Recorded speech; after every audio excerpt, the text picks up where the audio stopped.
Hi! என்னடா ration கார்டோட வந்திருக்கேன்னு பார்க்காதீங்க. செவ்வாய்க்கிழமை சாயந்தரம் போல் மண்ணெண்ணெய் ஊத்துறாங்கன்னு சொல்லிட்டு அப்பா ஃபோன் அடிக்கவும், நான் வீடெல்லாம் சாத்திட்டு ரொம்ப நாளாக பூட்டியே இருந்தேன். எங்கள் பைக் எடுத்துக்கிட்டு நாங்கள் கிளம்பிட்டோம். சரி அங்கே வரைக்கும் போனோம், அப்படியே பாப்பாவையும் தூக்கிட்டு வந்துடலாம் அப்படின்னு சொல்லிட்டு பாப்பாவும் தூக்க போனோம். என் பாப்பா, தம்பி 2 பேருமே விளாண்டுட்டு இருந்தாங்க அவங்க ஃப்ரெண்ட்ஸ் கூட. கூட ஓடுனது வந்துட்டு எங்கள் மயில். அது வந்துட்டு கலர் கோழி குஞ்சு.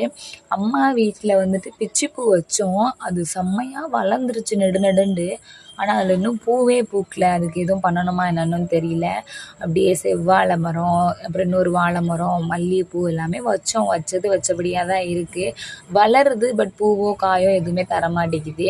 அதுக்குள்ளே எங்கள் குட்டி பொண்ணு வந்துட்டு குளிச்சுட்டு ரெடியாக அழகாக மேக்கப் போட்டு கிளம்பிட்டாங்க. எங்கள் தாத்தா கூட ஏதோ வம்பிழுத்துட்டு இருந்தா, இது எங்கள் பொருள் நீ எடுத்துகிட்டு போகக்கூடாதுன்ட்டுன்னு. நாங்கள் அப்படியே பைக்கில் ஏறி உட்காந்துட்டு இருக்கிற எல்லாருக்கும் பாய் சொல்லிவிட்டு அப்படியே வீட்டுக்கு வந்து நாங்கள் சமைச்சு சாப்பிட்டாச்சு. இனிமே தான் நான் வந்துட்டு எல்லாத்தையுமே எடுத்து வச்சுட்டு